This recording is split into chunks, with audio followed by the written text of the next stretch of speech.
in the same boat. The family moved frequently. Curtis attended 9 different grammar schools. But one constant in his life was the influence of his grandmother. I can recall being at her house through many times of the week, and there would be people of all colors sitting all around her house. And I found out that she was a healer. People would be there to be healed. She had an altar room, and even in a small apartment, but all the family usually would stay in the kitchen while she and her clients, patients, would be in the other room for many hours during the evening. And I think a lot of that helped to give gift to myself through my stage performances and how I spoke. She had her pulpit, I had my stage for communication. Both in and out of the house, his world was filled with music. As a young boy, Curtis was encouraged to sing for the Traveling Soul Spiritualist Church, where his grandmother was pastor. And I started singing, I guess, around 7. I was a high tenor singer with a group known as the Northern Jubilees.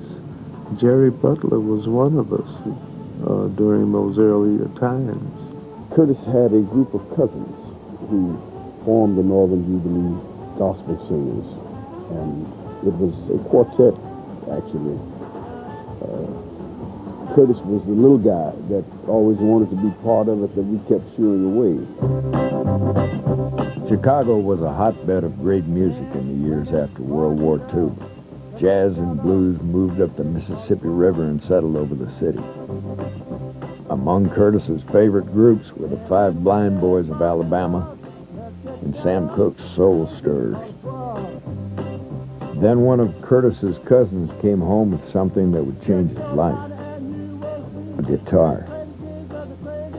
It sat untouched until curiosity got the best of it. So I finally picked up this guitar. I strummed across it, and it sounded all out of tune. It probably was tuned in the proper key and standard key of Spanish. However, I had no idea, so I retuned it. Subconsciously, I tuned it to all the black keys of the piano, which is in the key of F sharp. And that's how I taught myself to play. Curtis and a couple of buddies would sit on the hood of an uncle's car on Saturday afternoons, playing the latest hits by Muddy Waters and Little Walter. Sometimes they'd collect a few coins for their efforts.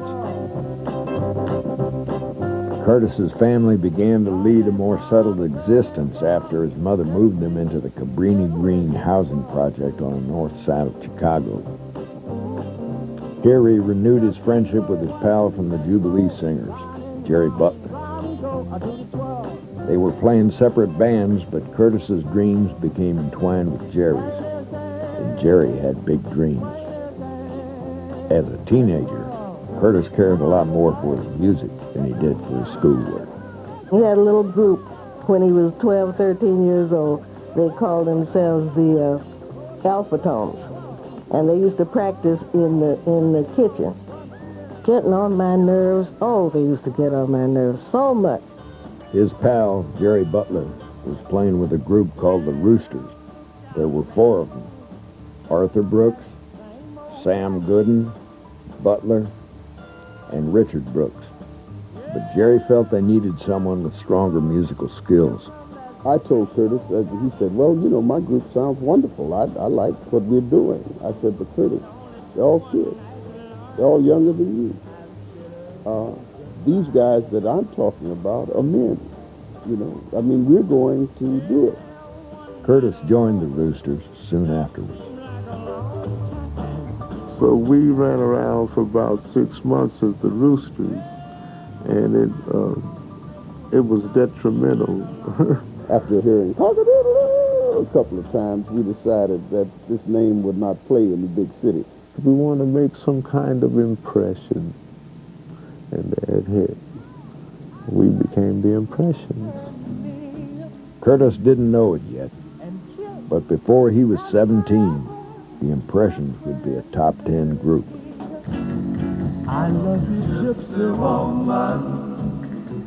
I love you, gypsy woman.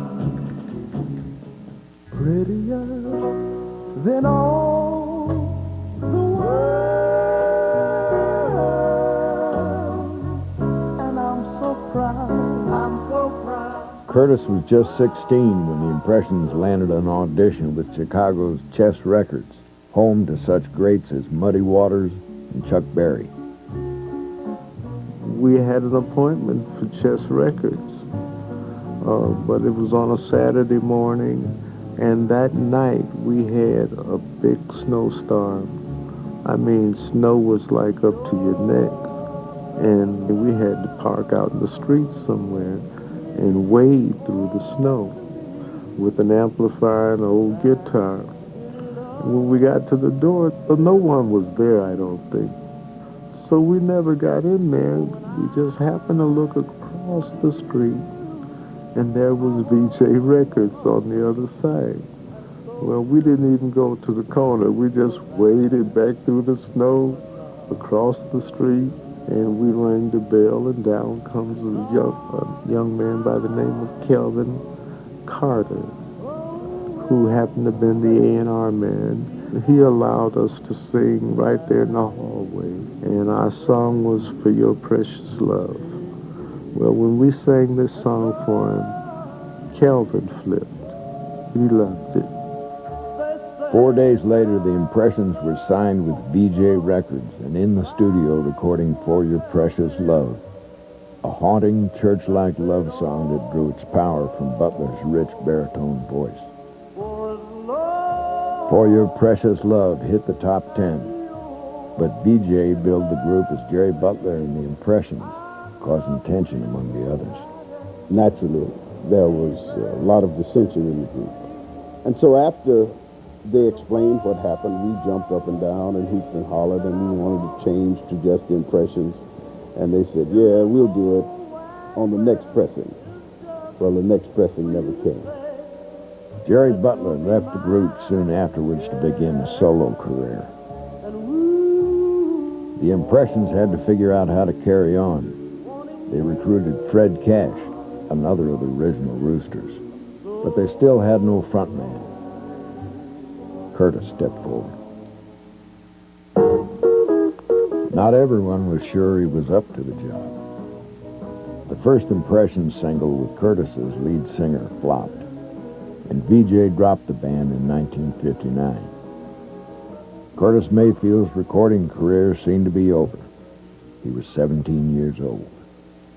Curtis was now married, and he and his wife were thinking of starting a family. He and the other Impressions took non-musical jobs. Then Curtis got a call from Jerry Butler, who was touring back east.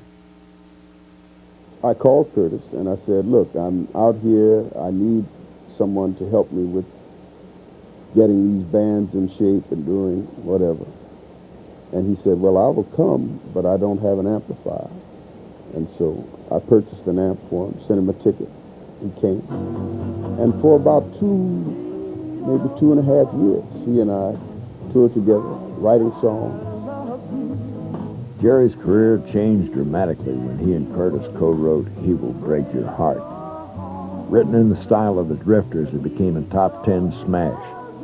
You can hear Curtis in the background on harmony vocal.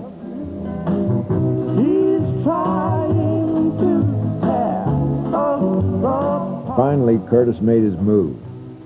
With $1,000 saved from playing with Butler, he reunited the Impressions and took them to New York.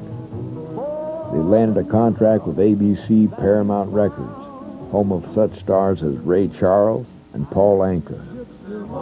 The Impressions recorded Gypsy Woman in late 1961.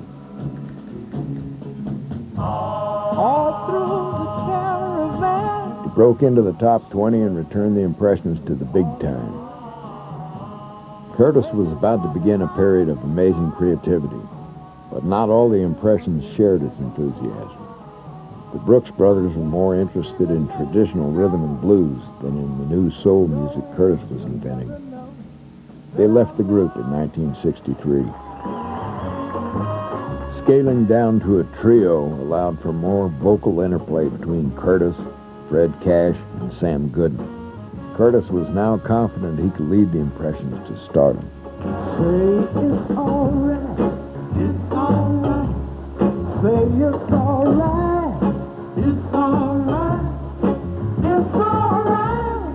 Have a good time, 'cause it's alright. Whoa. I was in Nashville with Fred and Sam, and we had worked a club there.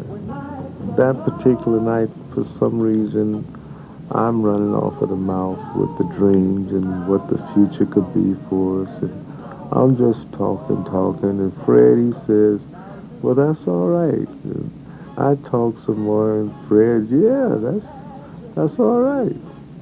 And I'm just talking, and Fred said, well, yeah, I guess he was just, why don't you shut up, Curtis? He says, well, it's all right, man. And it hit me, it's all right. Say it's all right. That was the hook line. I'm a little slow, may I just go, and surely something's gotta come to you and say it's alright. Say it's alright. Curtis came up with his hit version of the gospel staple, Amen, after seeing the Sidney Poitier film, Lilies of the Field. The Impressions found themselves on the national stage. A few months ago, that song was the top hit in the country. And those are the gentlemen who put it there. And here they are with their latest record, Woman Got Soul, The Impressions.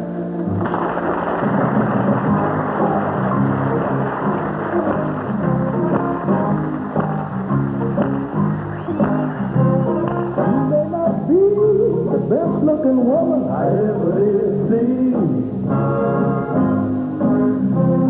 No hands the charms of the ladies of high society. But the woman got soul, where somebody else goes. And all the love that I have belongs to the woman with soul.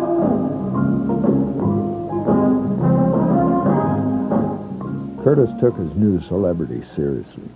1964's Keep On Pushing used a gospel music style to send a civil rights message. Pushing, I can't stop now. Move up a little higher, some way or somehow. 'Cause I've got my strength, and it don't make sense not to keep on pushing. A year later, People Get Ready sounded a call for everyone, everywhere to ride the freedom train. It spoke to all Americans of goodwill, black and white, and reflected the promise of Martin Luther King and other crusaders for peaceful change. People get ready, have a train a-coming. You don't need no baggage, you just get on board. All you need is faith to hear the dealers calling. Don't need no ticket, you just thank the Lord. We're a Winner marked a turning point for Curtis as his political sentiments became more pointed. We're a winner, never let anybody say, boy, you can't make it, 'cause a feeble mind is in your way. No more tears do we cry. The black boy has dried his eyes, and we're moving on up. Lord have mercy, we're moving on up. Moving on up. We're a Winner was a rousing proclamation of black pride that made a few people nervous. Some radio stations refused to play the song for fear of making waves, but it was a hit anyway. It went to #1 on the R&B charts. At last that blessed day has come, and I don't care where you come from. We're all moving on up. Moving on up. Lord have mercy, we're moving on up. Moving on up. Woo!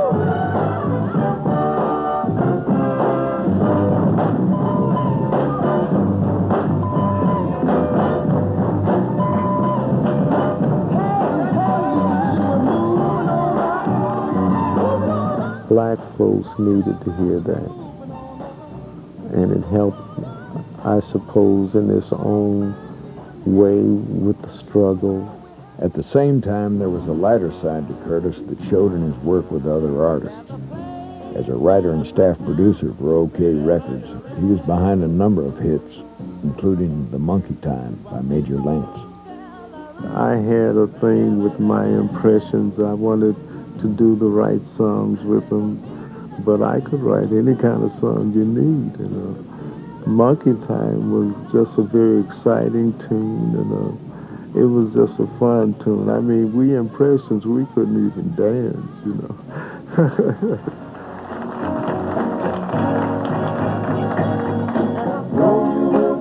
Consideration. Shall we perish unjust or live equal as a nation? This is my country. Curtis's years with the Impressions had treated him very well. He was now a mature singer, musician, songwriter, and producer.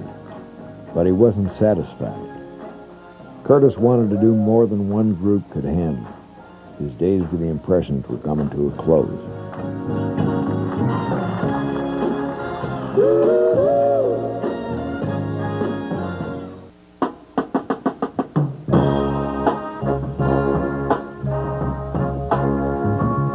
In 1969, the Impressions recorded Choice of Colors. If you had a choice of colors,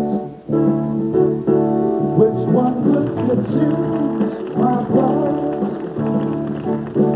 If there was no day or night,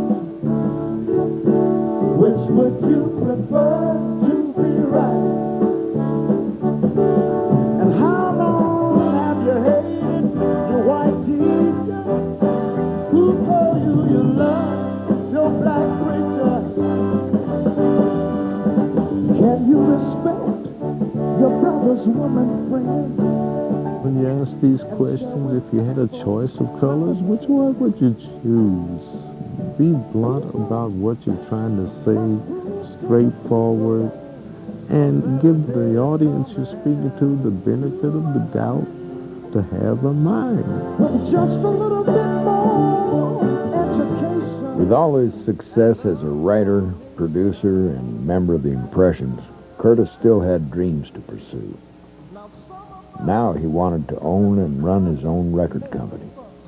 I'm a great believer of owning as much of yourself as possible, and looking at your peers like Berry Gordy, who was just fantastic during those earlier years, I had to try.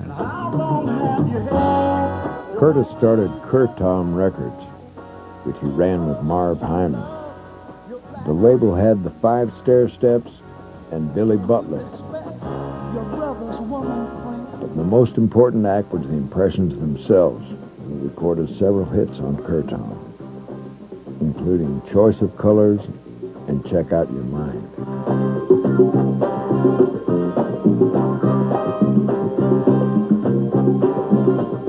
There's something that you never had. Sitting on an oily rag. The price is right up on the tag. I put it in a brand new bag. In 1970, Curtis announced he was leaving the group that had been his family for more than a decade. Originally, Curtis intended to continue recording with the Impressions, who would tour with their new lead singer, Leroy Hudson. But Hudson and the Impressions began working on their own, leaving Curtis free to pursue his visions. All the time. Why don't you check out mine. Been with you all the time. My real intent was to move away from the group so I could create a company worthy of having the group, which was Curtum Records. And gosh, I was on the road so much performing that I just felt that the company itself needed me. However, there once again it became a blessing in disguise. We ended up with 2 acts rather than 1. I was too young to really retire. And so here comes Curtis.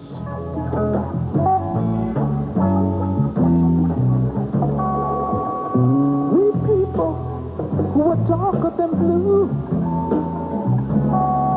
are we gonna stand around this town and let what others say come true? We're just good for nothing, they all figure. A boy's grown up shiftless jigger. Now we can't hardly stand for that, or is that really where it's at? We people. His first solo LP, Curtis, revealed the funkier side of Mayfield.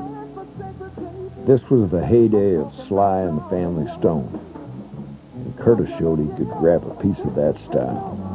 You're just the surface of our dark deep well. If your man could really see, you know your color, same as me. Pardon me, brother, as you stand in your glory. I know you won't mind if I tell the whole story.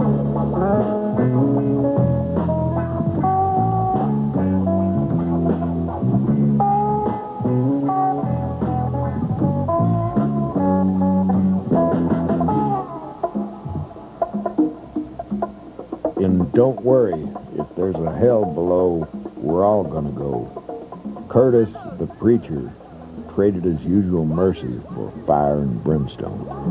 Jews, rockers, don't worry, if there's hell below, we're all gonna go. As the forces of social change became increasingly violent, Curtis was right there, a voice of honesty and reason. We got to have peace to keep the world alive and want to cease. We got to have joy, true in our hearts, with strength we can't destroy. People hear us through our voice. The world knows there's no choice. We're begging, save the children, the little ones who just don't understand. Give them a chance to breathe their young and help purify the land. People hear us. Curtis was making emotional music with a social conscience. His eyes turned to the drugs, poverty, and social decay of the inner cities. I'm your doctor with a need. Want some coke, have some weed. You know me, I'm your friend, your main boy, thick and thin. I'm your pusher man. I'm your pusher man. When Curtis was invited to take a crack at scoring a low-budget film about a drug pusher who tries to go straight, he jumped at the chance. The songs Curtis wrote for Superfly commented on the action like a Greek chorus. The movie might have been saying drug dealing was cool, but the songs playing on the soundtrack told a different story. Please, you know me, man. You'll get your money. Yeah, when? This ain't the first time for you, Trick. I've had to wait for as long as a month on you for my money. Now, you trying to take advantage of me, Freddie. This time your black ass is going to work. Priest, all I do is sell coke, man. I don't do no violence. I don't mess with no fire. No guns, no guns. Don't argue with me, man. I'm trying to give you a chance. Now, if you don't get me my money tonight, I'm going to put that young girl of yours out on Horse Road. Listen, Priest, that's my wife you talking about, So man. what? Now, somebody's going to work tonight, Freddie. It was like a cocaine commercial. It was important to me to go in depth and sort of counter some of the visual and explain it in such ways, or at least talk about it in such ways where people could and not read it as a commercial or infomercial. The soundtrack generated two massive hit singles, Superfly and Freddie's Dead.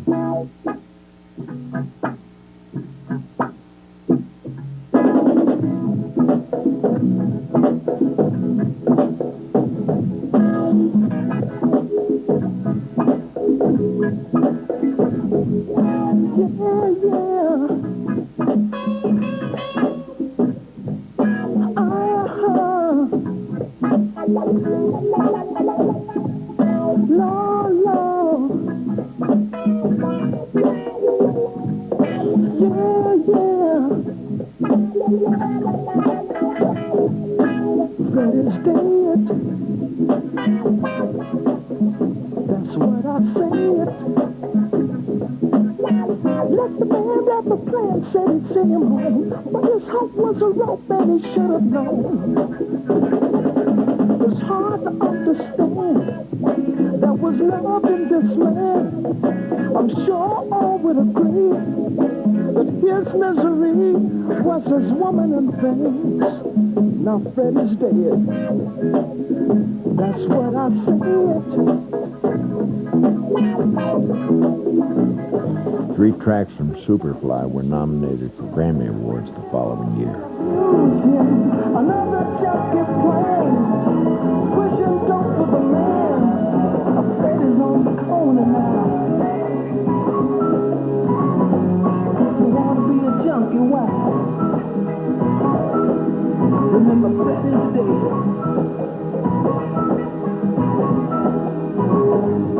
Success of Superfly also made Curtis a hot Hollywood property. Throughout the 70s, Curtis produced soundtracks not only for himself, but for Gladys Knight and the Pips, the Staple Singers, and Aretha Franklin. He even took a small on-screen dramatic role in the prison drama Short Eyes, a film he also scored. Right now, gang, do put your hands together and welcome a beautiful brother by the name of Curtis Mayfield. This is my last and only chance. Everybody gets a future shot. Curtis was at the top of his game, but good things don't always last. A change was coming. Future shot.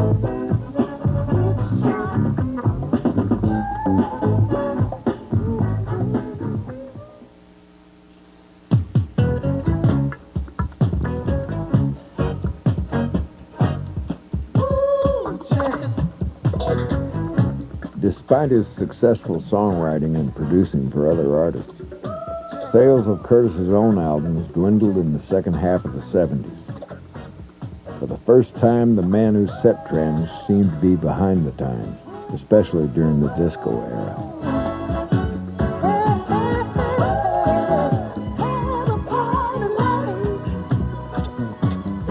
All I can say is that nothing lasts forever. There was a big demand of me to change up to disco, and we even actually did a disco album, and I probably had spreaded myself out quite thin during the 70s. I wore so many hats. I was the producer of 3 or 4 movie scores for other people. I was doing my own albums in between. I was trying to run a business, and I, of course, had family and children and whatever else there was happening in my life. For once in his life, Curtis wasn't leading the parade. His career took a brief upswing in 1979 when he teamed with fellow Curtis artist Linda Clifford on the sexy R&B hits Between You, Baby, and Me and Love's Sweet Sensation. Encouraged by this new success, Curtis hit the road to play live shows for the first time in 5 years. But the collapse of RSO Records, which distributed Curton, forced Curtis to return to his business. While Curtis's career seemed to be slowing down, his family was growing. He always said he wanted a lot of kids. Now settled in Georgia with his wife, Althea, Curtis's wish came true. Curtis had 11 children and stepchildren. He built a recording studio near his home. But for once in his life, Curtis spent more time with his wife and children than with his career. In the mid-'80s, Curtis hit the road to perform some of his old favorites. It's kind of good to be here, seeing so many beautiful faces out there. We'd like to everybody to come on, get in a groove, and let's have a beautiful relation here this evening. Here's a song that I'm sure everybody's a bit familiar with. The song goes a bit something like this. From nowhere to a caravan, around the campfire light, a lovely woman in motion, with hair as dark as night. Her eyes were like that of a cat in the dark, that hypnotized me with love. She was a gypsy woman. She was a gypsy. He even took the stage with the Old Impressions for a short tour, but soon returned to his solo career. His new music gained little notoriety. However, his songs were out working for him. Artists kept having hits with Mayfield remakes. En Vogue scored a top 10 hit with a remake of Give Him Something He Can Feel, which Curtis originally wrote for Aretha Franklin in the 70s.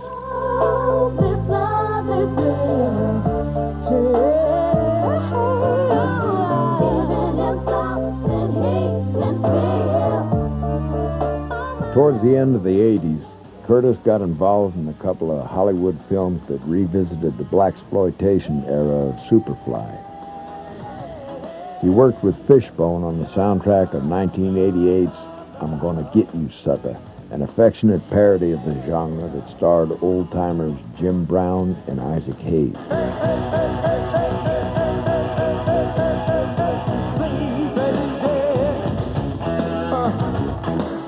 That's what I said.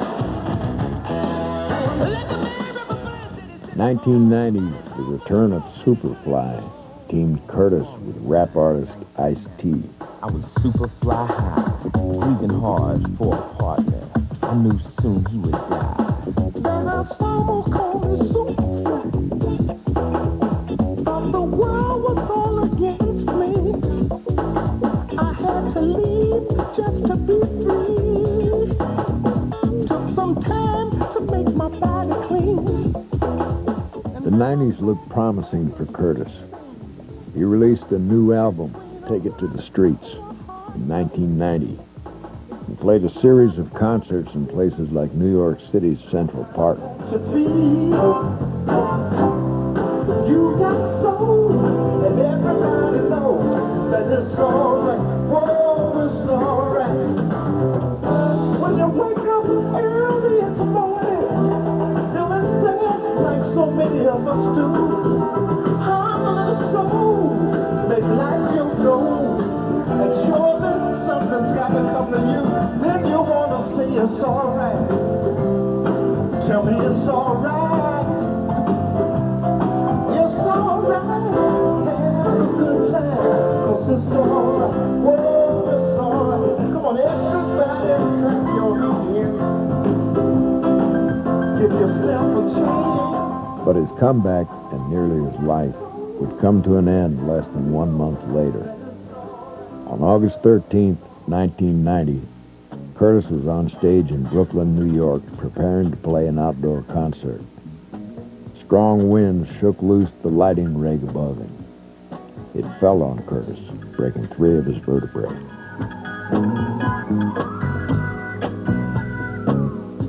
He held on to life, only to find that he lost the use of his arms and legs. It was just a happening of one's fate, more or less. And even after it happened, I guess the first thing set in was, this is a crisis. The important thing is that I don't allow myself to die, and be strong and let nature take its course. But it's still hard for me. I mourn my not being able to play my guitar all the time. I'm sorry to say that that way of playing and my particular style probably is gone forever. Well, not in its style, but in its actual tuning is now gone forever because I can't play it and there's no one to teach it.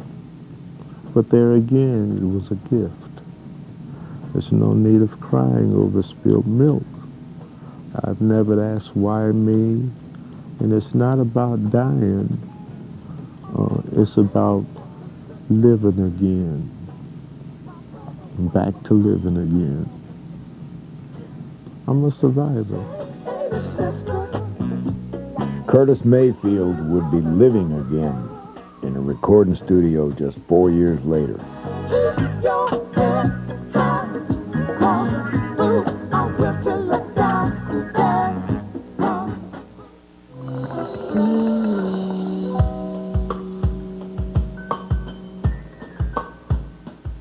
In 1994, Curtis returned to the studio for the first time since the accident, singing with the Repercussions on a remake of another Mayfield classic, Let's Do It Again.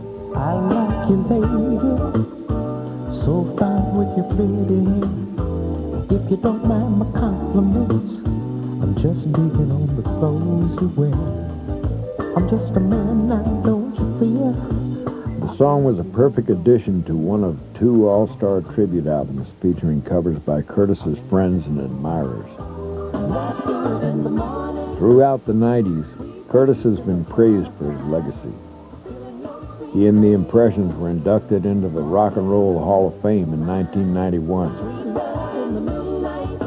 The Grammys honored Curtis with the Living Legend Award in 1994 and with the Lifetime Achievement Award the following year.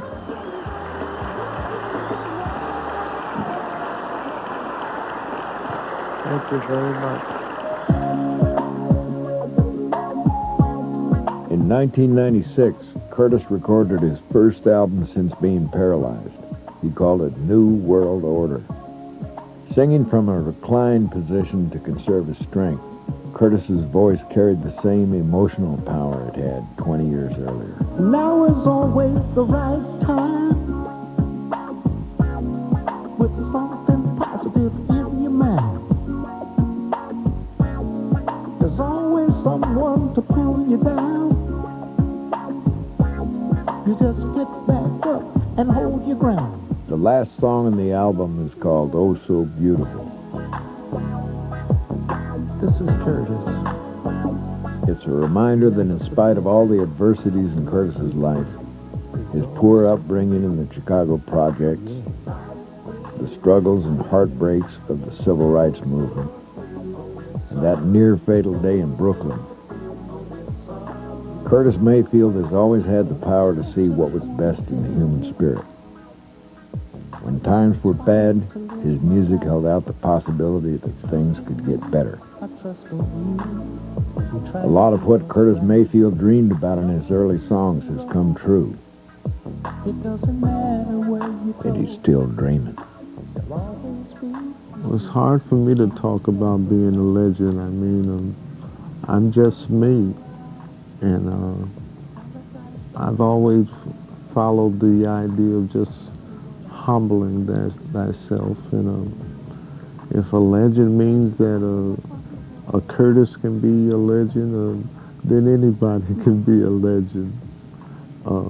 I'm very pleased to still be here on the count, and I trust that I will continue to have a little bit of longevity to see this continue to be a living legend. Life is beautiful. The love we give is so, so beautiful. Oh, so beautiful. To see the sun to shine, you gotta come out sometimes. It's not for us to know or wonder why. Reaching out in harmony, praying for longevity, just trying to find some meaning of my life. You know when I said away, I'm making things tough, but still I'm thinking that is not enough to ever make me feel like giving up. I'm never gonna stop, don't stop, won't stop. I got to have my fun. What will I be? I bet it will be so dull and dumb. So I'm chilling, and I'll never beg the fun. Don't beg the fun, don't beg the fun. Life we live